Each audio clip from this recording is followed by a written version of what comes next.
as AI continues to influence how people engage and interact, it's going to be very important that we hold true to being the storytellers, that we continue the journey of interpersonal connection. That is something that AI cannot replace. And so that is the purpose of this panel today. And so I'm very excited to have all of the panelists and our wonderful moderator join us. And so I'll go ahead and begin the introductions. First up, we do have Prashanthi Raman. Prashanthi, go on ahead and wave. Hello. Prashanthi is an AI and tech expert. She's an award-winning public policy and government affairs executive, a TEDx speaker, and a fortune mover and shaker who has steered policy for quite some time, transforming companies of our time. Prashanthi is definitely our tech girly, as we would say, right? She's our tech girly. So Prashanthi, thank you so much. Next up, we have Dawn Richard. Y'all go ahead, clap it up for Dawn. Dawn is our lovely pop star who has so much value. She really holds a true space in her heart for the arts and culture overall. She's an acclaimed multimedia artist, animator, dancer, entrepreneur, as well as the founder, and she named the group. She's a founding member, but she also gave the name to the girl group Danity Kane. Dawn, we're very happy that you're here. And next up, we have Kyle Adrian Scott. Kyle is a NOCCA alum. Kyle studied visual arts at NOCCA. He did go to both the old building, as we like to say, and graduated from the new location. So many of our sponsors in the room, you all were very influential in building that new building. So we are very grateful for you there. Kyle and I actually met at the old building and traveled to the new building together.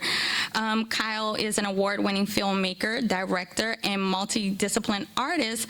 And he is also the twin brother to Chief Zion Adjoa, who is also formerly known as Christian Scott. And so he brings forth a lot of thought into the AI space as a director, but also just as a culture bearer from the city of New Orleans.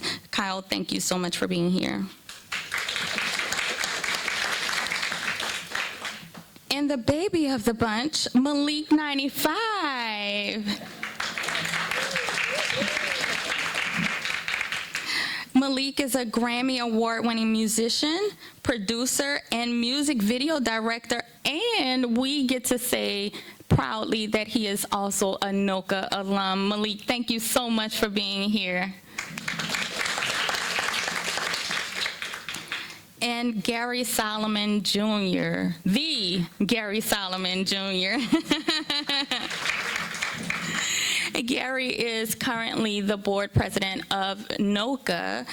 He's also a NOCCA alum. He's a nationally recognized creative executive and CEO of the Solomon Group, leading large-scale immersive productions that shape cultural experiences at the intersection of art, technology, and storytelling. And last but not least, Michelle Miller. Let's give a hand clap for our moderator. Michelle, there's so much that we can say about you, right? But so much, besides the fact that she's gorgeous, right? But Michelle is a New York Times best-selling author, Emmy award-winning journalist, and of course, the former First Lady of New Orleans. Absolutely.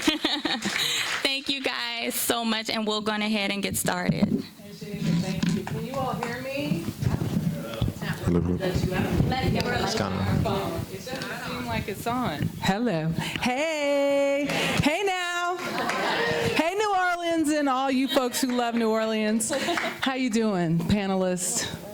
So let me just start by saying I'm a storyteller. And I am also a story watcher and have been since I was 7 years old. I mean, like an avid film watcher. television watcher. I mean, critiquing. So that my sort of like introduction to AI was Terminator, Skynet, you know, like really dark. Like and I think that's the sort of like space I live in. Hence, when I was still at the network that shall not be named, I'm still getting over a little bit of a kerfuffle. My heart's broken. I never even introduced myself to AI. So I'm truly a novice, and I'm welcoming this conversation because I'm sure there are positive, as we all know, and negatives to this space. But before, I could not even think of entering into that space because I never wanted to be connected, in need of, feared what could happen if I did. And I'm just going to share a couple of quotes that I dug up from some people and their perspective on the subject. AI will render authentic, lived human creativity obsolete, replacing the soul of storytelling with mechanized perfection. Steven Spielberg. Machine-made art ultimately fades into internet junk because it is devoid of a real soul. Leonardo DiCaprio. AI has the potential to solve global problems, but autonomous AI could eventually replace humans altogether if left unregulated. Stephen Hawking. But I love this one. Go ahead and use AI however you like, except art. If you use it for your art, you're a frickin' hack. Colson Whitehead. So let's jump right in, folks. No shade, no shade, no shade whatsoever. So what does it mean to be an artist in this stage of the game? I mean, we've seen boycotts, we've seen protests, we've seen union organization around this subject in the art sphere. What does it mean, and whoever wants to jump out with the first answer, what does it mean when you have AI that can generate symphonies and albums and films and photographs? What are we doing here? Go for it, Malik. I mean, Baby of the bunch. I think right now, especially as, you know, the ability to type in a prompt into a computer and it spit back to you, okay, give me a Brazilian song from the 1970s. Ooh. And it'll give you back, honestly, something that you have to say, like, slightly think about of like, wait a minute, first off, where are they pulling this information from? Which is a question still living in Los Angeles, and I have conversations still right now with guys that are creating these big, you know, softwares and applications that are, you know, they can't answer the questions yet on where they're pulling and sourcing their information from, which is a huge issue that I'm still trying to figure out in my brain, you know, how I feel about it, as far as with me spending time, you know, investing in the cultural literacy of figuring out, oh, okay, cool, that instrument, it should be used right there, that chord progression. Mm-hmm. It's very important on when you place that chord progression. So when they say it replaces the human experience, you know, I think about it being the artist is everything now because it's very much dependent on your emotional intelligence. You know what I mean? It's very much dependent on your cultural literacy, on knowing where things are being pulled from. And it's funny, I was on my walk here today, and I was thinking about just the music industry right now as a whole. The music I'm seeing, speaking specifically now, there's a rap song that's moving around right now that people are really, really enjoying. It's actually climbing up the top 40 charts right now. And to be quite honest with you, I do not like the song at all. But the authenticity of what this girl is saying in the song. Is she real? Yeah, she's a real artist. She's a real artist. If you were to listen to the song, her experience, you can tell when she's speaking from experience, the tone of her voice. It's something that can't be replicated. At least it's a thing where it's like right now, oh, okay, that experience, you live that experience. You know what I mean? So I feel like at the level of artistry, it's going to get to a point of where even if we're able to give an opinion on if we like something or not, It's just the fact that we get excited about the fact that we heard it first Right. with AI. So you're saying game recognizes game. Pretty much. Okay, and Dawn, you work across disciplines. I mean, you're basically known as in the world of music, but you dance and animation. So where does this sit for you? You brought up a good point about what does it mean for the artist in general, right? We already had competition on how to get on a chart, how to be signed. As artists, healthcare and things like that, unions are very difficult for us. Pensions, we have to fight for those things. We have things like music cares. And for me, on the acting side, SAG and AFTRA, but like, you're kind of measured about how successful you are, how your records and your albums do, whether or not you can afford to have a future in the industry. So now you have to compete. Yeah, so the competition, does it drive you from one to another? Yes. Or I said that And wrong. also, now we're competing with something that isn't a human or a real thing, right? Now we have to make a song perfect because we're competing with, you said something that was really brilliant. You said, it is a real artist. But now we're fighting for deals against an artist that doesn't exist. Artists are getting $2 to $3 to $4 million deals, and they're not real. That is a real thing. And they have like a name, they have an image. They have an avatar. They have 4 to 14 million followers. They have, they're like real faces. Yes. They like how you're looking at me. They're singing, music videos, all the same. And so now we're competing not only to have money in our industry, but we're competing against people who are not human. What does that leave us? And that's in music, but then in animation as well. I am the creative director. I create the bumps at Adult Swim. Been doing that since 2015. Clap, clap, clap. Applause, applause, applause. And it was really cool because when I changed my job from animating to bringing in other young animators, people who were coming fresh out of high school and college, their first jobs being able to create 15-second bumps. That's like your little commercials on Adult Swim. I was very proud of that. But now they're not just competing with, Pratt or, people that graduate from NOCCA. Now they're competing with AI that is being able to create prompts through software in 30 seconds. It took me 8 months to learn Maya. That's really difficult. Even that's really hard. Maya is very difficult to learn. It's an animation software. Midjourney now, you can go on Midjourney or you can go on an app and create an animation in 17 seconds. These kids go to school for years. It's very difficult. It's very difficult. So much so that to make an animation, if you wanted to make 15 seconds, it's about $7,000 to pay an animator for 15 seconds. That's what Adult Swim does. So imagine the money it's taking out of the animator. So that's my second medium. So just to say, what that means is we have two choices. We can be angry at it and maybe miss it and struggle with being able to make it as an artist, or we can learn how to maneuver in it. And what does that look like? It means educating yourself on what that could the pivot. The pivot is necessary. So for me, using it as a tool without using it as the actual creation. I am an artist. The art has to be authentic.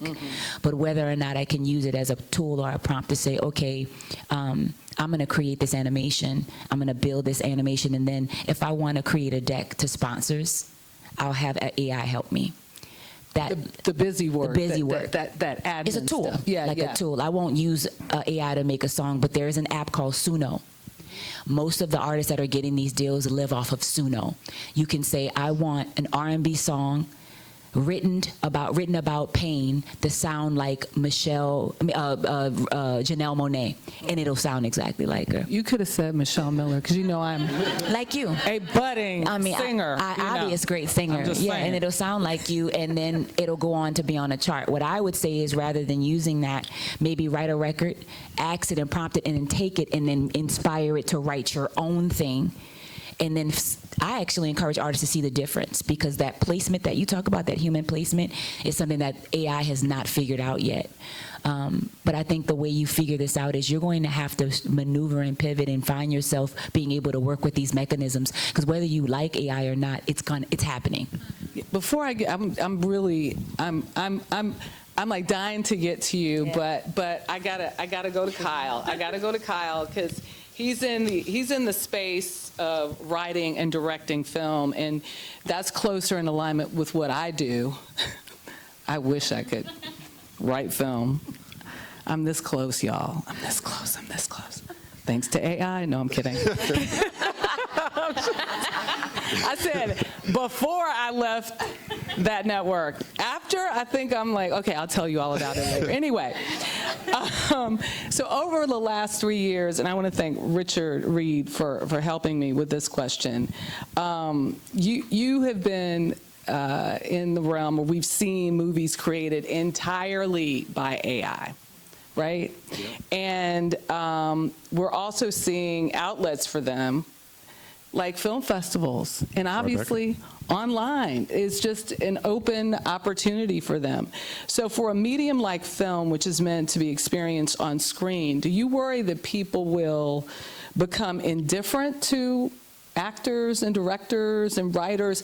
Because I understand y'all understanding game, recognizing game, but I don't know if the rest of us do.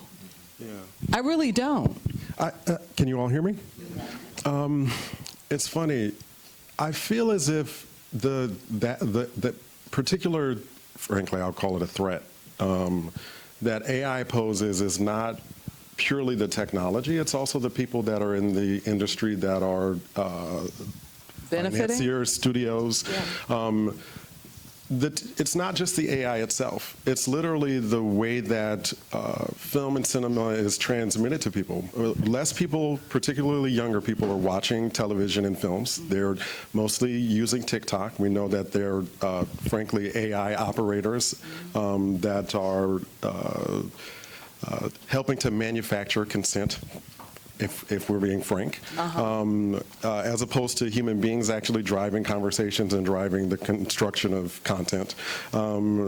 Oftentimes, the technology itself, in terms of how things are transmitted, and the people who are behind it are a little bit the problem.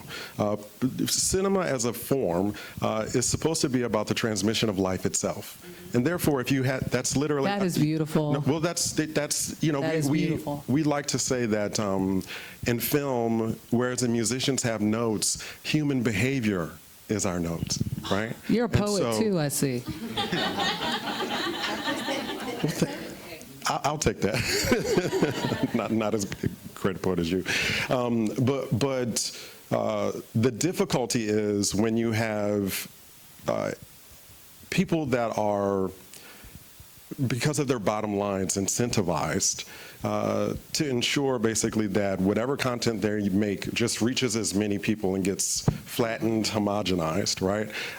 They're not necessarily concerned with whether or not it's actually addressing human beings' lived experience. You go into meetings at studios, certainly, and you hear people try to make everything the lowest common denominator so that it can reach the most amount of people.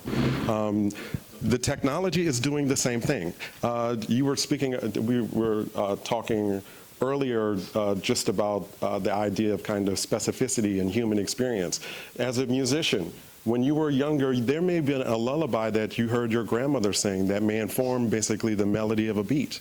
AI doesn't have that benefit, right? But if the people that are the money folks that are behind this could care less about that particular experience, you know, then we're really in trouble, because then cinema, which I would argue is one of the most empathetic art forms, because it's about teaching human beings to have vicarious experiences that are different than their own, but seeing the commonalities. If that form, which it is, unfortunately, becomes co-opted, then really what's happening is ultimately corporate entities, and I'm going to say, you know, the bad word, oligarchs, individuals in authority and power, then get to dictate terms in terms of the way that you think. Because they don't have an army of creatives who are always at that avant-garde, right, at the edge of society, telling people what's on the edge, what's in the horizon. You will no longer be informed by those people as to the world that is coming and the consequences of the world at present. Because you won't see that work. You'll see something that's, you know, meant to the world. Yeah, you know, it's so interesting. I did a piece last year on a German author by the name of Daniel Kielman, who I happened to meet, this is what I love, this kind of engagement, at a Sesame Workshop gala, sitting next to me. Yeah. And he ended up being like a global bestseller. He's written all these incredible books, but the book he wrote last year in America was called The Director. Yeah.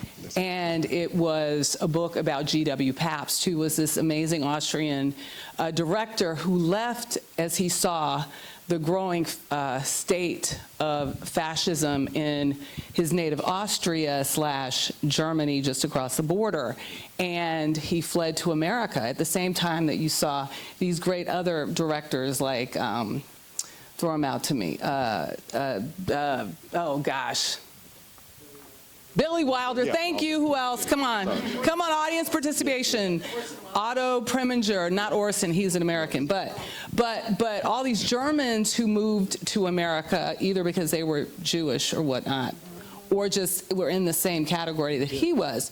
And then, for some reason, went back and was caught up in the Nazi propaganda machine and swept up in it. And that was their form of, it almost happened in Europe, where cinema took control of the mindset of the people, and they understood you gain control of the people through the masses, mass media, mass comm, boom, you got them. And this is the new form, right? But that's what's happening in Hollywood right now. Yeah. Well, I'm just saying.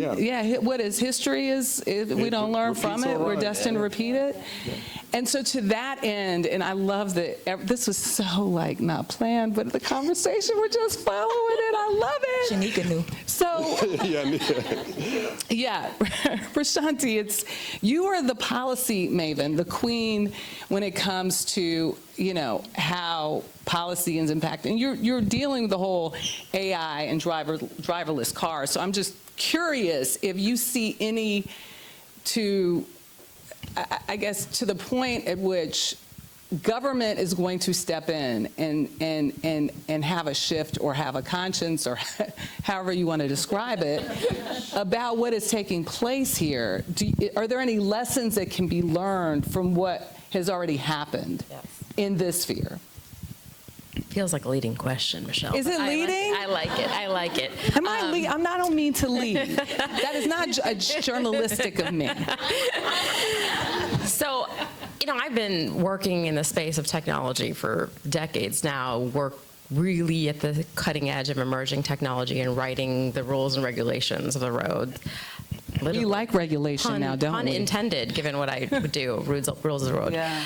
You know, technology is inherently going to move faster than government. It just, people's adaptation to it, people's absorption of it, people's desire of it, and people's hatred of it.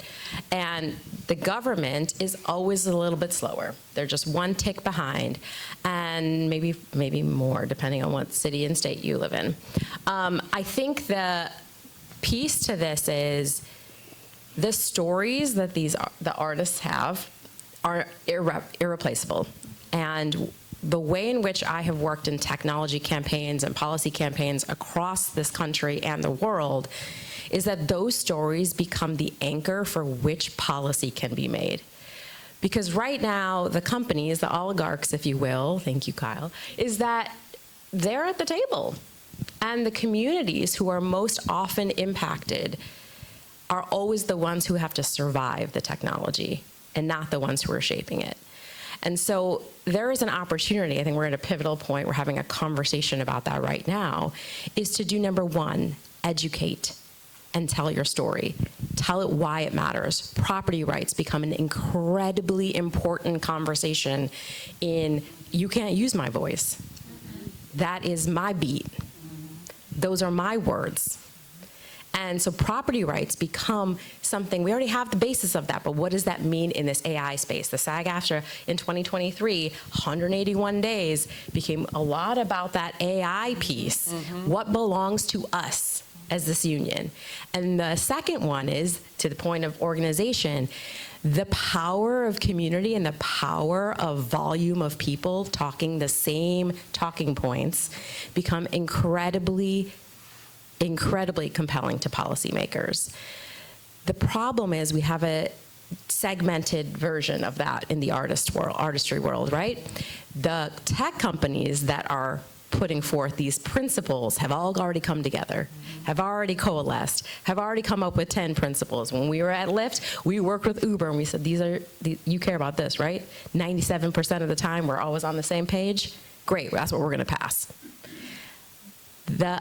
Because of the segmentation, it's even more important to rally together so that you come as such a volume and a force against the tech policy principles that they're putting forth. They have 10 to 12, and that's what they're going to stick to. What are the 10 to 12 of the artistry industry? And that is going to be something really important in the next 6 to 12 months, not 2 to 5 years. This is happening now, and it's happening in states. California, 53 bills this past legislative session just around AI. So it is happening at a much more rapid pace than I think folks are really understanding in terms of the policy realm.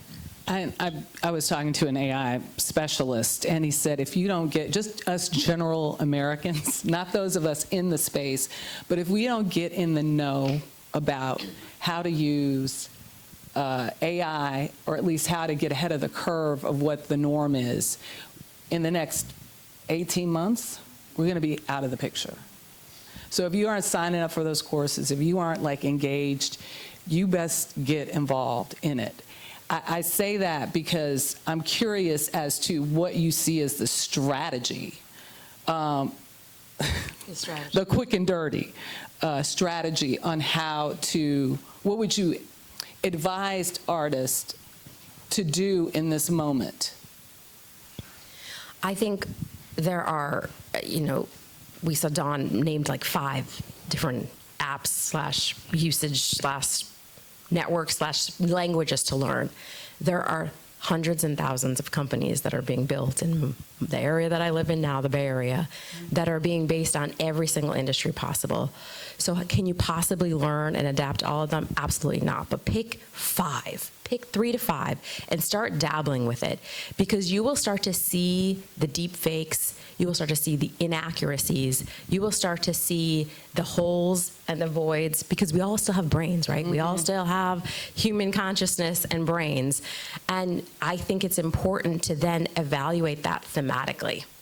So take those themes that you're seeing, and those are the opportunities to delve into places of opportunity for policy conversations, for thoughtful discussions, and also ways in which you can continue to create that unique set of artistry that everyone on this panel have. I'm not going to include myself on this, although I did play piano for several years. You go ahead on, girl. But, I think that is the strategy in order to help with that. And then using those themes and starting to talk to your other fellow artists, because that set of principles, like name it the 10 commandments if you need it, but those sets of principles are what needs to be in front of those policymakers. And then use influencers, use political power, use some power mapping in order to help make sure that you get this crux and this sort of barrier between the tech companies and the industry. Yeah. Hello. So Gary, first of all, I just have to give you and your family a big shout out of thank you, because the Palace Theater, when it opened in Elmwood, was like the everything to me. I loved that theater. Saw Phantom Menace there premiere. I'm like, I had so much fun. Like the food was so good, and then you sold to that other company. I was really mad at you guys. I worked there when I was 11. But I see. And the daiquiri machine was also really oh my important. God, and the cookies and the nachos and all of the things. I just had to kind of say thank you for that. And I'm sure that the score made has helped us all here in leaps and bounds, because you touch so many different fields in New Orleans and beyond. But Garrett, you work in a space where software is the primary, is one of your primaries. I mean, the lights, the sound, the visual effects in what you do. These are all tools that are powered by software. So back to that earlier question that I asked in the role of the creative. So in the role of the creative in that sphere, what is the danger?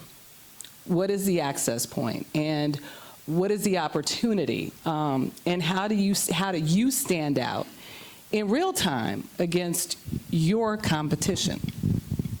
So I guess first I'll say that the space we work in is really about live experience, and I think that streaming didn't kill attending a sporting event, and social media didn't kill gatherings. And so I think that there is incredible power in humans gathering in person. And even if you look at quotes recently from Mark Cuban to Gary Vaynerchuk to Sam Altman, saying that in an age of AI where there's this infinite access to the same and pattern recognition, that the ability to gather in person creates a premium because there's scarcity in it. So I think that that gives me confidence that the industry I work in isn't going to go anywhere. The question, I think, is how you build those experiences. To Don's point earlier, I think it's a tool, right? It's not the creative point of view, but it's a tool to getting to the creative point of view. I think that arts education largely teaches us about making choices, right? What to put into an album or not, what to put into a scenic design or not. And AI can give us a lot of prompts into jogging our memory of something that might be a good thing to put into it or not. But ultimately, the artist has to make the choice. And I hope that what we're doing is that we're leaning on our unique individuality that helps us make the choices of what to put into those experiences that ultimately create human connection. It absolutely, even in this short time that it's been a discussion point for the last, call it 2-ish years, it's changed how we go through our pre-production process. It changes how we thought start. It changes how fast we can present to clients. It's accelerating the path at which we have to work. It's actually creating the ability for our clients to want to produce more live experiences because we can do it faster. I hate to say and cheaper, but we can. At the same time, what it's done is it's created the ability for us to work at a pace that we couldn't have previous. And I think that if there's a downside to that, it's absolutely what does it do to some of the jobs. Exactly. If there's an upside to it, I think it ultimately will create a premium on the shared human experience even more. And so I look at it as both a positive and a negative, and I think it's a question we're all grappling with right now. So you're saying on the pre-production side, AI has an impact, but post-production, or in the sphere of the time that the audience is experiencing the moment, Yeah. AI is still kind of not there. It's not yet showing up in the moment. Could it? It absolutely could. How? It could show up in the way that we create more personalized, responsive experiences in person. There could be a way that the AI eventually is reading what audience dynamic is and changing what the content is live on the fly, right? What are we responding to? What are we not responding to? Much like a DJ, right, reads the room, right, and keeps the beat going and moves the pace and moves the emotional integrity of the space. It could do that, right? It could do it in a lot of ways. What is the content on screen? What is the offering at the moment? What's resonating? What's not? I think it could ultimately change the way that we move audience through an experience, right? Where's dwell time, and where is it creating an impact? Where is it not? I think it's things like that it could change.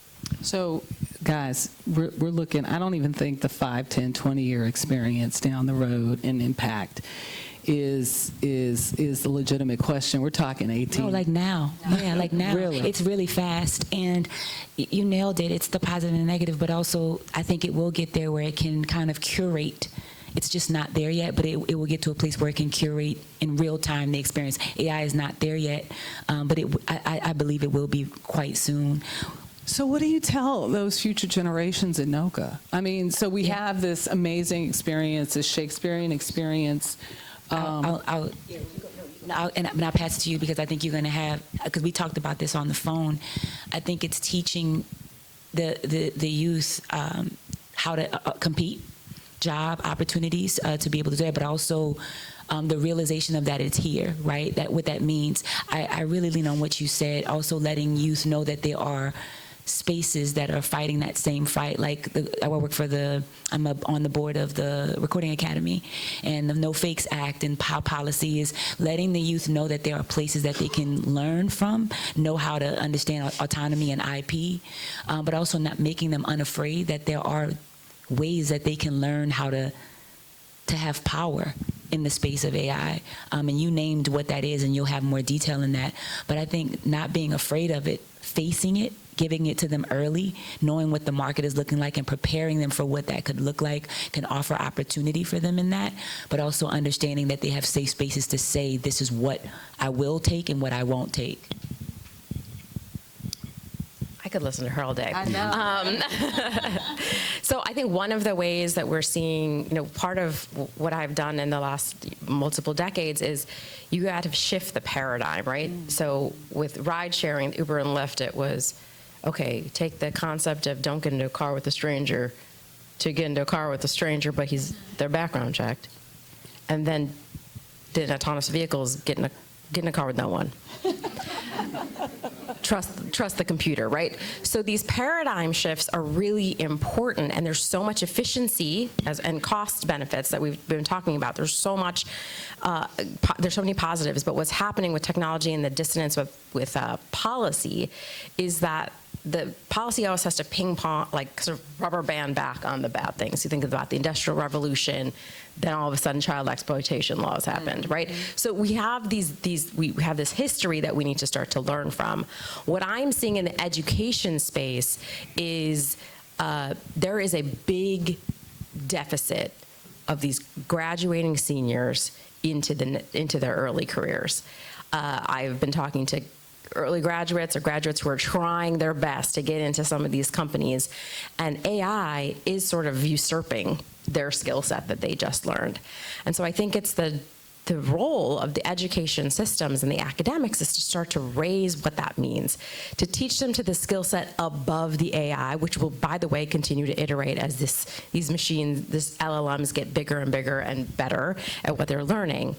But what will be opportunity is to develop understanding about decision-making, judgment, values-based, because those cannot be taught in this LLM at all. You can't figure out what the right thing to do, because as soon as you want to lead the chatbot in a certain way, they're going to go with you. So who's making those decisions?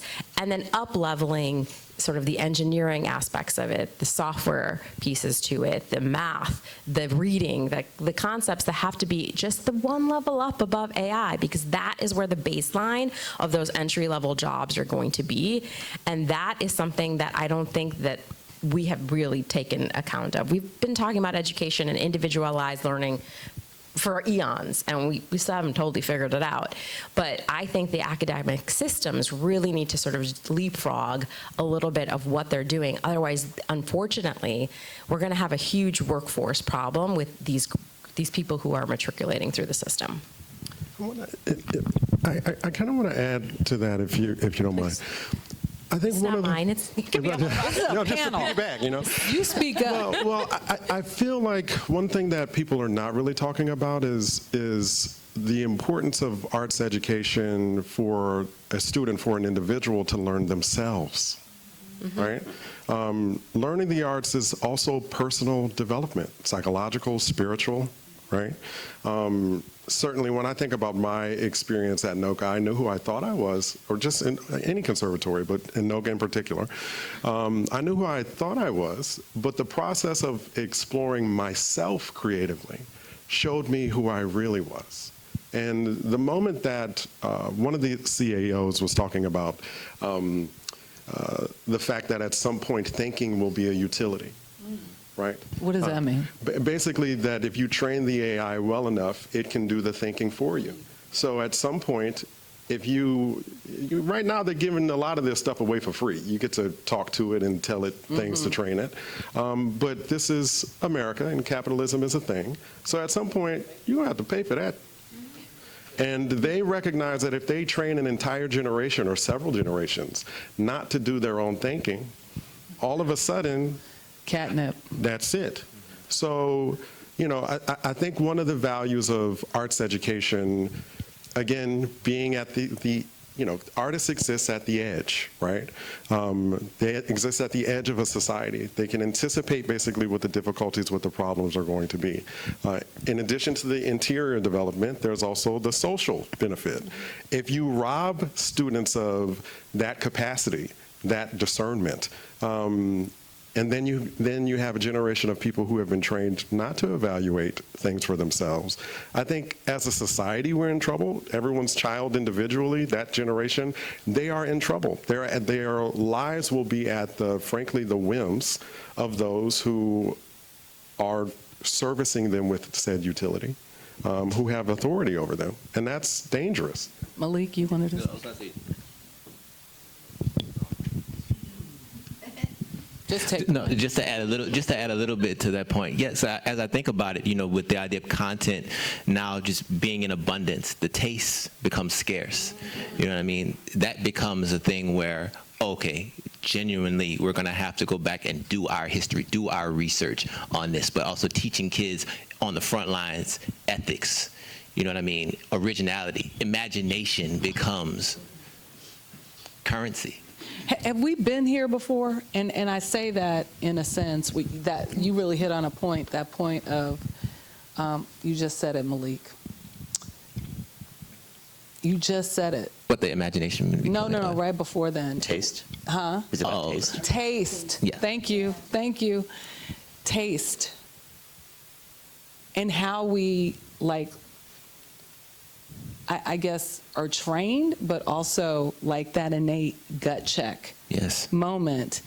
And I'm curious, have we been there where everything has been homogenized and we've had to relearn, rethink? I mean, any point, I know we didn't have AI 50 years ago, but was there a point from an historic point of view that you all know where we, like musically or in cinema, where we were here kind of in some way, shape, or form? I know in music, electronically, right? And it was analog, and then it shifted when you were able to go to a studio and have a laptop. When the laptop and computers happened, music shifted from live musicians, which was still great, but then we figured out how to put a trumpet into a loop. You know what I mean? And it shifted, and honestly, we figured it out because we still have the authenticity of a natural sound, but we also have artists that emerged that were, I mean, it shifted the way DJs were received, or it shifted the way an electronic or a rapper would approach.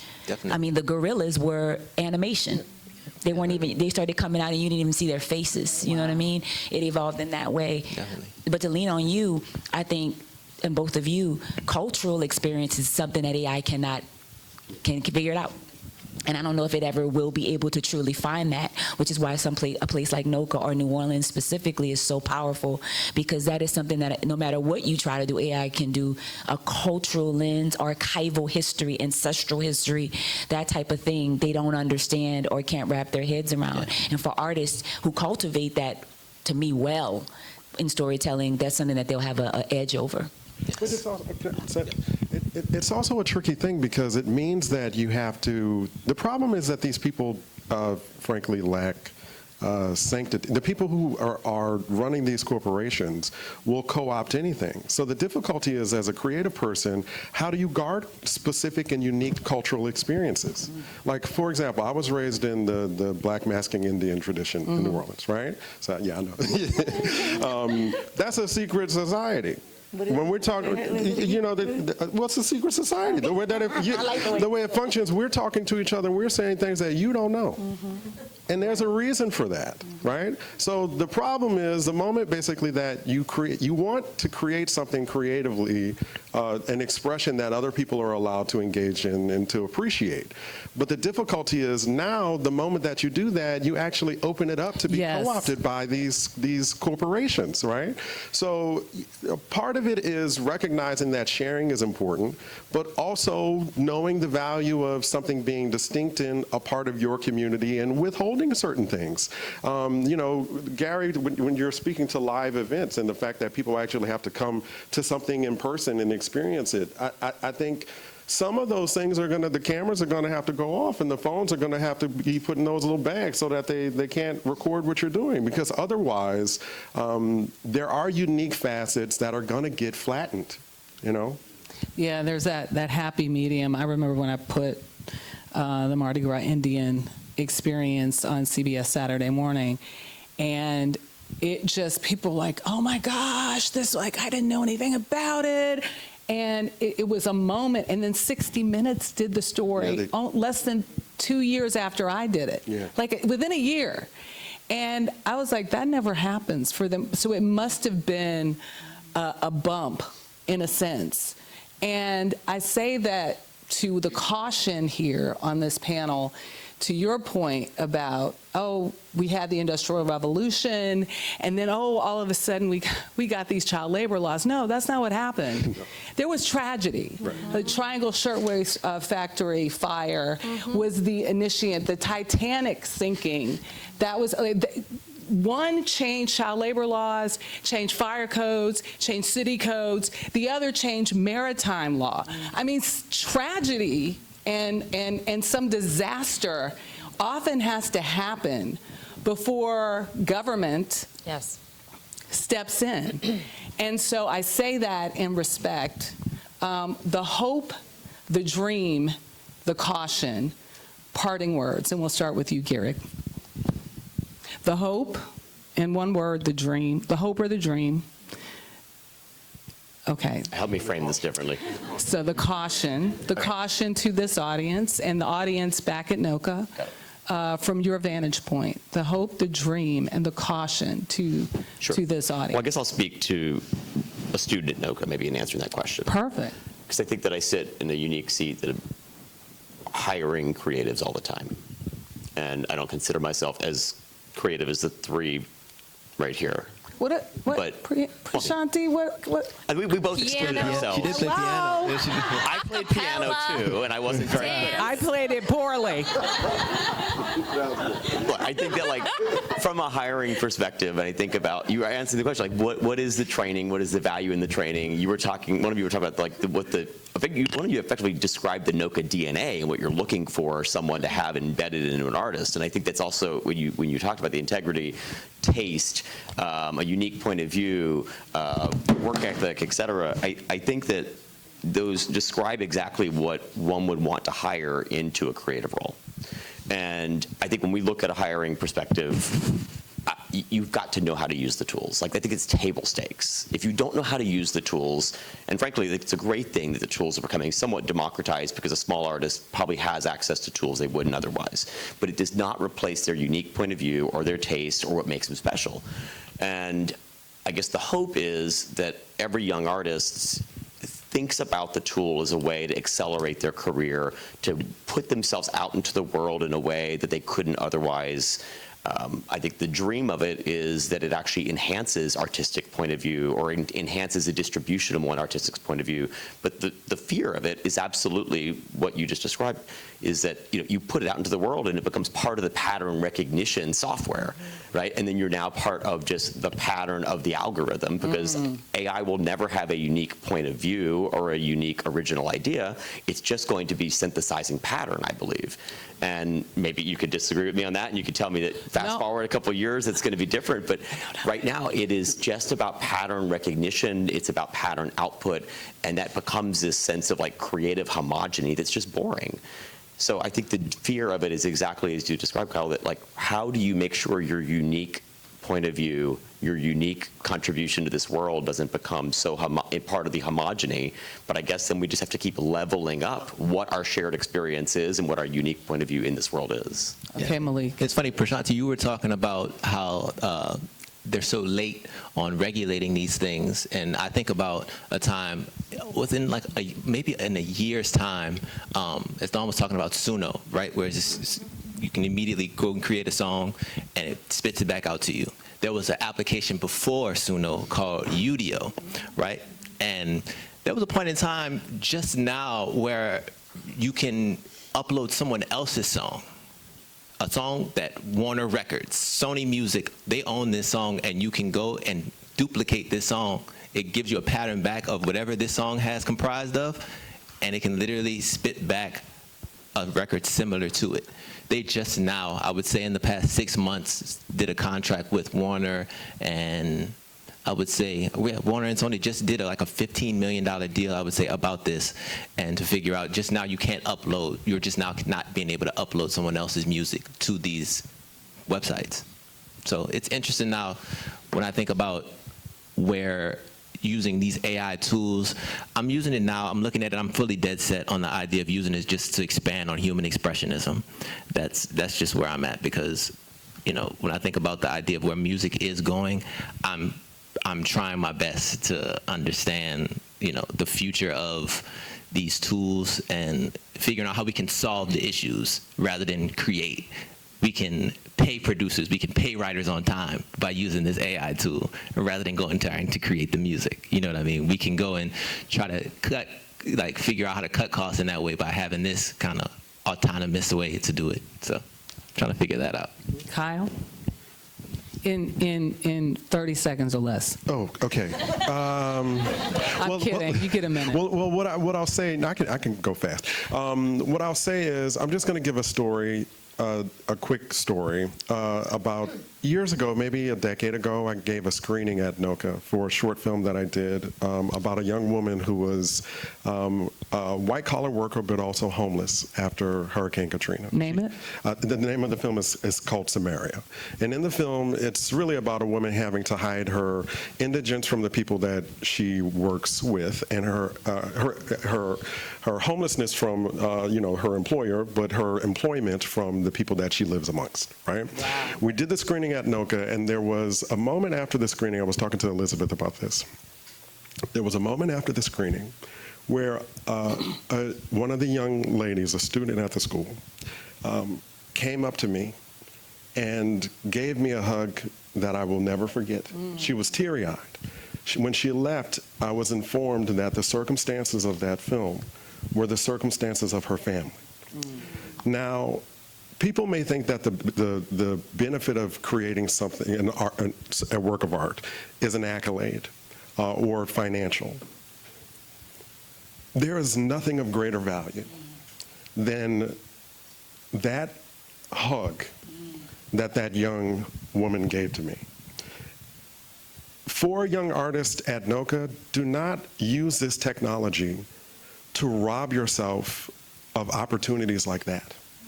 Opportunities for you to grow as an individual, for you to connect with other human beings, and for you to show them that they have a value to you. So that's first, and then we'll wrap this up. I just want to say that regulation is also key to all of this. Colorado just passed a law to create something called A corporations, which are artist corporations, to protect artists and IP, as opposed to shareholder profit. It's actually more about whatever the creative mandate is. Even China is making sure basically that you cannot fire people and replace them with AI. You have to train them and give them a job at a comparable level in terms of their income before doing so. They got 1 billion people or more. Somebody correct me. But seriously, yeah. Can you imagine? Because they already pay people not to work. Literally. Yeah, literally. So my point simply is, this is America's a republic. We have a lot of different ways that we can experiment with legislating and regulating this. Let's throw some spaghetti at the wall, get a little dirty, but figure it out. We have the benefit of this. Our form of government allows for that, and we should use it. Right now it does. Yeah, right now it does. Yeah, my hopes to the NOCCA students, as an artist, as a creative, it is also a business. So not only knowing your art, but also knowing what's up in front of you and what possibilities there are beyond just the traditional jobs that are offered to us. My hope is that the research is there for you to understand that if you educate yourself on what's out there in AI, in music, in arts, in film, and educate yourself on what it is, maybe you can be the first to create a software that is sustainable, that is new, that can maybe compete with others, and you can create an IP that is more leaning toward something that's beneficial for artists. That's a separate, new way of thinking, that what is not out there yet in AI that maybe I can own as a startup, as an app to create. That's one side. The other hope is that artists also know that this is, use AI as the accessories. your art is the clothes, you know, the full thing, and then maybe the AI can just be the earrings, the bracelet, like the tools that'll help you maneuver through it as an independent artist. AI saved me. It did. The tech, I was able to brand myself in a way that labels could not. You talk about deals with Warner and Sony, but as an independent artist, it's difficult, right? You don't have that leverage, but that's also the negative and the caution. If you're an independent artist and your music is not protected, you lose that autonomy. So my hope on the last part of that is also the caution, is if you're going to get into this industry and you know that AI is inevitable, policy is key.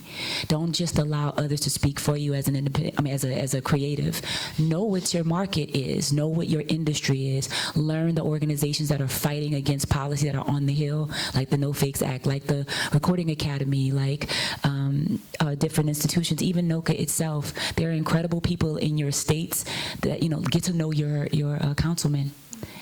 It's important that you understand, even though you are an arts person, the way we get paid is through policy, right? Spotify, all the things. So the caution is also that if you don't know, you can't protect your IP. And start like at the local level. You can have an impact locally. Yeah, that's the hope, is that artists know the value of that, and know that though they're doing the artistic side, the policy is what's going to drive their pay, their health care, and even the way in which people own, protect your IP.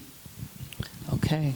Policy starts local, guys. The hope is from a policy level that there will be some framework that both allows the tools to iterate as we grow as a society, as well as protect the basic fundamental originality, authenticity, the organic creativity of people and human consciousness. And the dream is that the human consciousness is never lost, is that the concept of being, telling stories and being able to think individually is not lost. And we are, I've been in emerging tech for so long. This is the one time where I think, wow, we really need to get it right for our future generations, because they have to be developed and cultivated and nurtured in a way that they have information being tossed at them.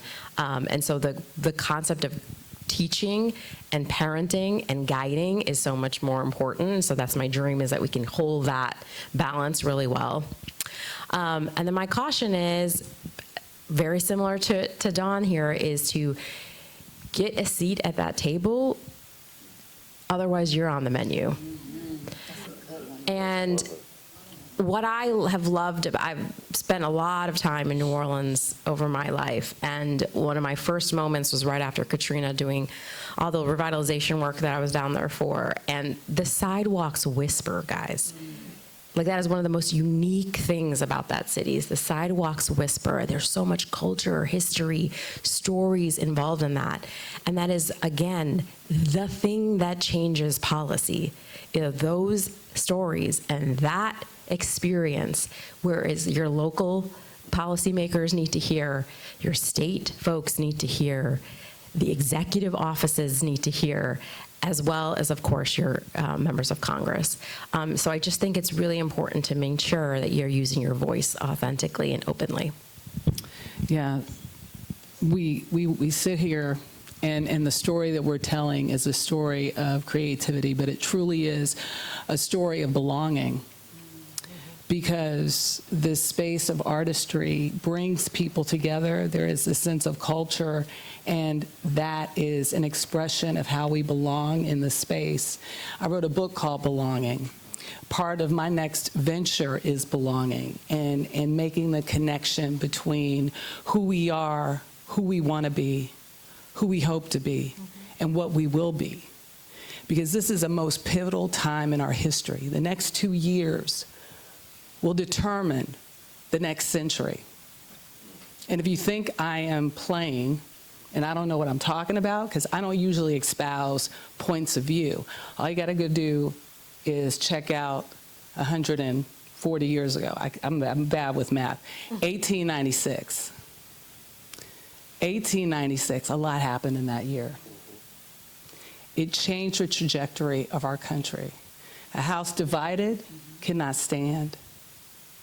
And what we're talking about is a house divided by technology and culture. And so I leave you with that, in knowing that policy is really important right now in the space of how it impacts culture and technology and our space and place in this time. My name is Michelle Miller. Gary Solomon, Malik, Kyle, Dawn, Prashanthi, so happy you joined us here. And thank you so much for your wisdom, your courage, your creativity, and your style. You have taste. You are taste personified. Thank you all for being here.